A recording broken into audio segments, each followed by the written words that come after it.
Hey everybody, hope you're having a great Sunday. I'm here with one of the news girls, Suzanne. Hi. And we wanted to talk with you about Love Soldiers. Of course, Love Soldiers, we try to do it on Sunday nights after we finish the 6 o'clock news, which we just did. And we want to talk about relationships. That's kind of like what our conversation usually turns to. So we decided to expand it, open it up, and share it with everybody that wants to tune in. So the topic that I wanted to focus on, and that myself and Suzanne and L'Oreal and some of the other news girls were talking about, was this whole concept of respect. I'm going to start with that. We want to talk about addictions also, and addictive personalities and being addicted to the drama. But in terms of respect, I think there's just a very simple line that can be drawn about this. And I think it's very important for women to understand this and women to really realize this and really get this ingrained in our head. When you like somebody, when you're really into them, you want to do a lot for them as a woman. You want to please them. You want to be with them. You want to make them happy. So if they, for example, let's say you've had a really busy week and they call you at the last minute or text you at the last minute for, hey, do you want to just go grab a drink on a Friday night or whatever? The Love Soldiers, news girls, we advise no. And the simple reason being that as soon as you start to do that, as soon as you set those standards at that low level, you're not going to have the planned trips. You're not going to have the weekend plans in advance where you can get your hair done, get your nails done, get a good outfit. Or the nice dinners that need reservations. Or the nice dinners. 5-star dinners. There you go. See? You don't get the dinners with the reservations or anything like that. You just get basically whatever crumbs are left off the table that are kind of like blown your way. So obviously, and we're talking here like a lot of the the stuff that we're talking about with Love Soldiers is really relevant if you're dating. Obviously, if you're in a long-term relationship with somebody, or you're, of course, if you're married with them, you're living with them, or you're like in a long-term monogamous relationship, it's different and things get more casual and you don't have to have all this kind of thing. We're talking about in the beginning, because in the beginning is when so many people get hurt, and in the beginning is when so many women, when it's so easy for us to get confused. So here's the thing, it's if a guy texts you at the last minute, like late Friday afternoon, and wants to do something Friday night, I would recommend, the news girls would recommend, we would say you give him a polite text response back, say, hey, thanks, but already have plans. Or, hey, thanks, what about another time? This way he doesn't think that you're blowing him off. What do you think about that? I think that's great, especially as you said in the beginning, when there's no foundation of what you guys are. You don't want to set the bar too low that you're always ready on the whim, because you can fall into that booty call. Totally, very that easily. Booty call person, and you're like, wait, how did I end up here?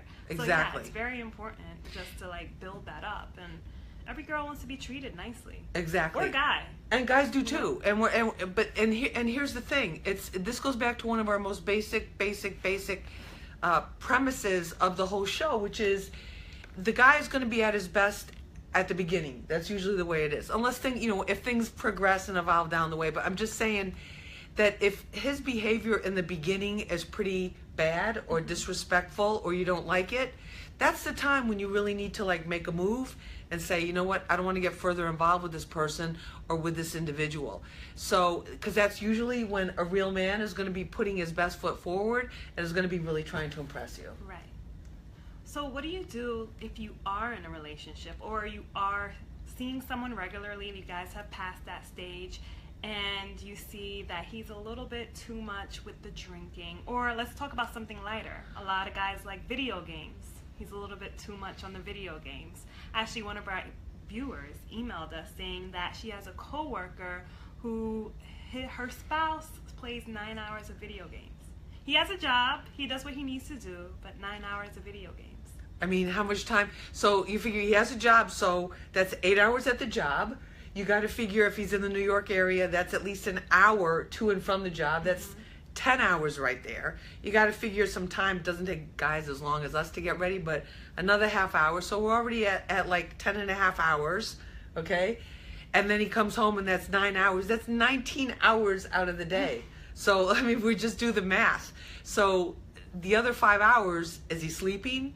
Is he paying that much attention to you? Are you doing things, other things? Yeah, so how do you approach that without bordering that respect issue in a relationship or like invading his time? Well, I don't think it works to tell guys, I don't want you to do this. And I don't think it works at that point. I mean, if a guy is up to 9 hours of video games and that's what it is and that's not his job, obviously there's other things that are going on right there. I really think that. And I think before it got to the 9 hours, there had to have been other things going on. And I think there had to be some kind of disconnection. And if you started, if he was doing 9 hours of video games when you started dating him, what did you find so attractive about him? I mean, nothing wrong with video games, but I'm just saying, if you want a guy that's going to be there to pay attention, have fun, go out, do things, go to parties, enjoy life, go out to dinner, go to the movies, go on trips, that type of thing that, most of us find fun. A guy that is spending 9 hours a day on a video, on the control thing, is not really a guy that is into going out with that. So I kind of want to know if he was like that when she first met him. Right. So let's like hypothetically put it out there, like he just spends one day out of the week doing the 9 hours. Like he does the movies, he does everything, but you're still concerned because, like, why are you playing 9 hours straight? No, I don't think. I mean, if it's one day a week, I think that's obviously his relaxation and that's his joy, and she should go off and do something else. That's what I think. If it's every day, like the second he comes home, or the second he comes home, he's on it until it's time to go to sleep, or he's up late and going to work, groggy because he's playing video games. That's a whole different thing. I think in this point, it's really about what was it like in the beginning. And again, this gets back to the beginning. It's like building a house. If the foundation is shaky, if the foundation has holes in it, if the I don't know how all that construction stuff works, but I know the analogy. If the foundation is just not solid, what comes after is not going to be solid. You're always going to be kind of like, ooh, what's going on? Right.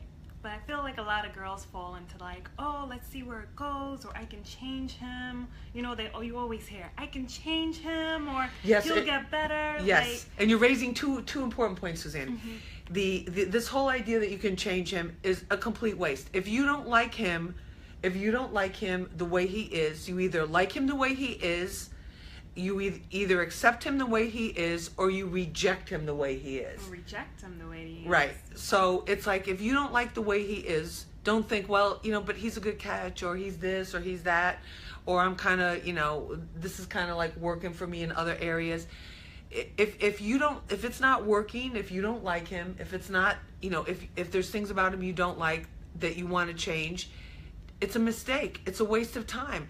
Is this a relationship or is this rehab? What do you really want to be doing? The point to me of relationship is, of course, to have fun, to have the companionship, to be able to, learn from that person and have them change you and have you change them and have fun with it. So I think that that's a big thing. And then the other thing is let's see where it goes. That's a very big phrase. Guys, and here's a little bit of a difference between girl code and guy code. Guys always know where they want it to go. Usually they just want it to go straight into the bedroom, right. And that's it. Or they'll say, you know what, I have a plan for her, let me see what it is. And usually when they have a plan, that's when they want to take it slow and not jump into the bedroom. Right.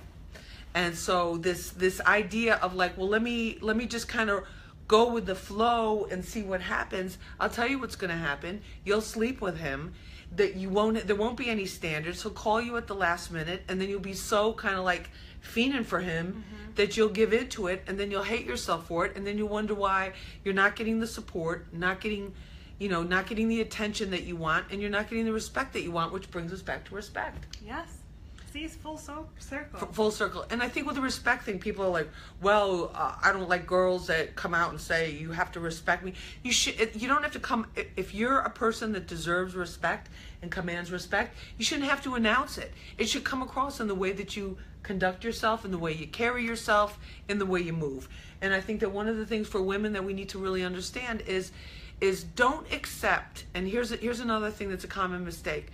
And I've made it, I know a lot of you really head over heels with some guy, and then we accept behavior that would not be acceptable if it was a girlfriend of mine. Oh, yes. If you and I said we're going to go have coffee after work and discuss the next shows or just catch up or whatever, and then something came up during the day, or I end up on another story, or they overload you with work and you need to work overtime, you're going to text me as soon as you know and say, hey, can't make it for drinks, can't make it for coffee, can't make it whatever, and that's it. So it's like if the same respect that you would expect from a platonic friend, Yeah, you that's should your expect baseline. that. It should be Right. so much better if you're romantically involved, and especially if you're intimate with the person. Right.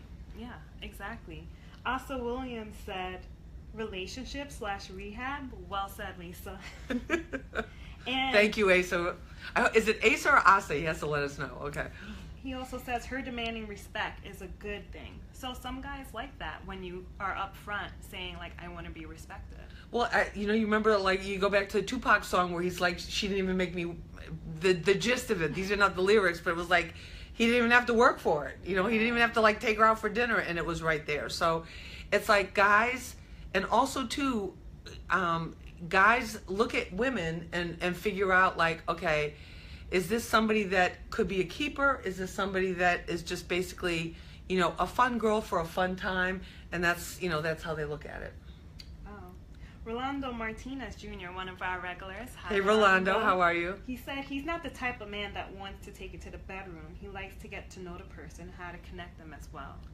So there are some good guys out there who wants to wait. Definitely. Well, that's nice, and that's nice, and that's, Rolando, that's nice to hear, and it's a wonderful thing. But I think women too, you have to understand that it's going to be better. The sex is going to be better if you know the person, and you have that base, and you have that comfort zone there, right? And that connection. And there's more of a connection there too. So going back to the addiction topic, how do you deal with some of the more serious addictions? So this is like, either way, whether you have the foundation or not. Like, let's say alcoholism. You see, like, the guy you're into or the guy you're with starts to drink a lot.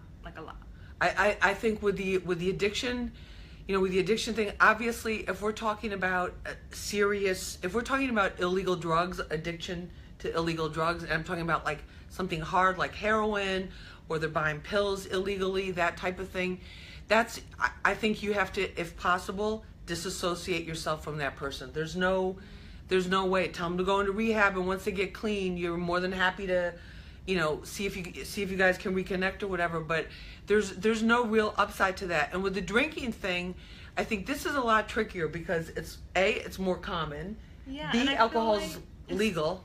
Especially New York City, it's a big part of the culture for happy hour, drunk brunches, like every meal, like wine with dinner. There's like drinking is a big part of being social. Drinking is a huge part of being social in New York, and I think that in a lot of places. Yeah. It's part of our culture.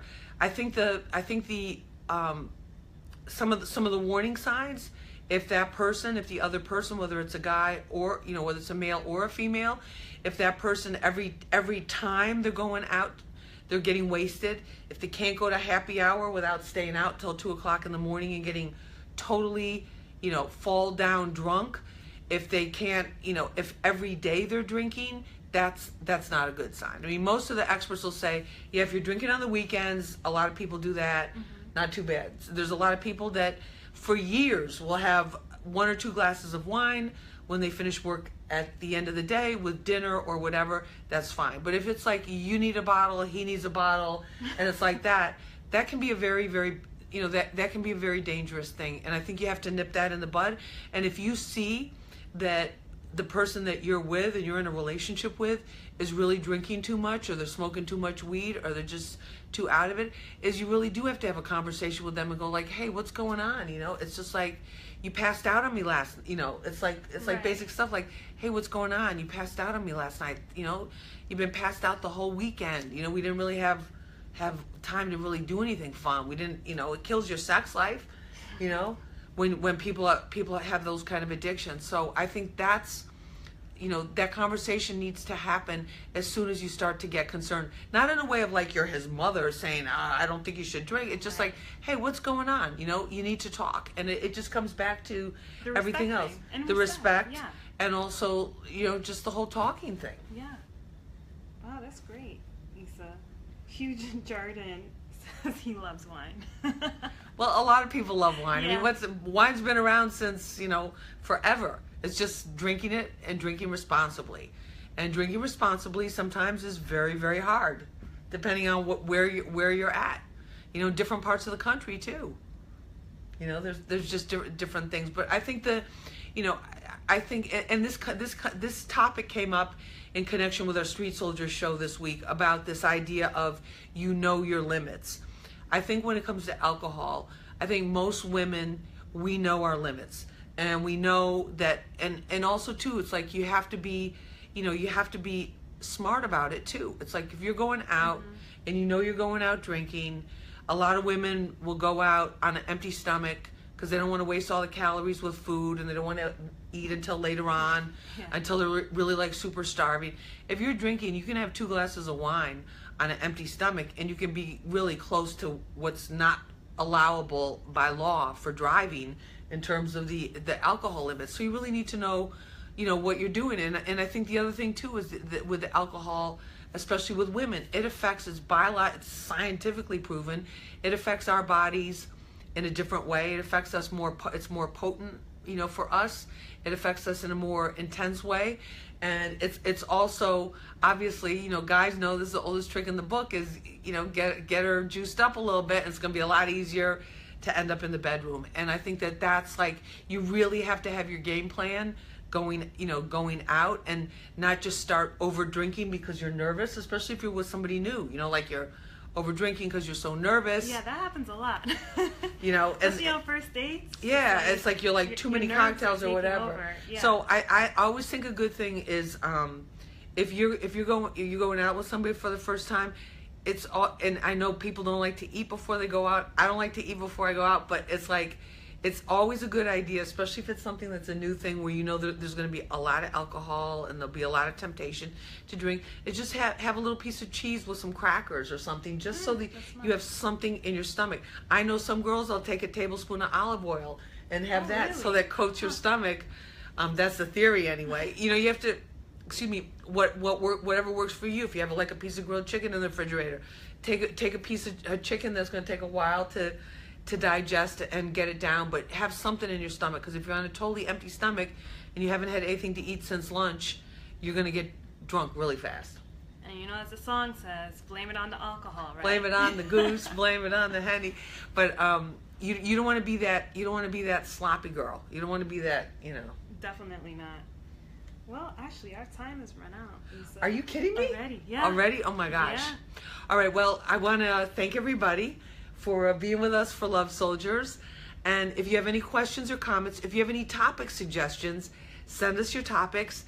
And we're actively trying to recruit some of our male colleagues to come up here on Love Soldiers with us in the digital studio and talk with us and give us their point of view. So you never know, you might get that call to come to Love Soldiers and be with us here live on a Sunday evening. But I want to thank you for tuning in.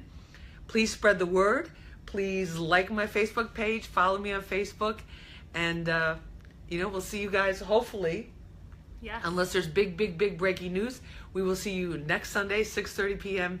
Eastern Standard Time. Big shout out to all the news girls tuned in right now. And also, don't forget, you might lose the battle. Right. The slogan. Don't forget, you may lose the battle, but with Love Soldiers' help, you're going to win the war. And feel good about it and have fun along the way. Yeah. All right, guys. Take care. Have a good night.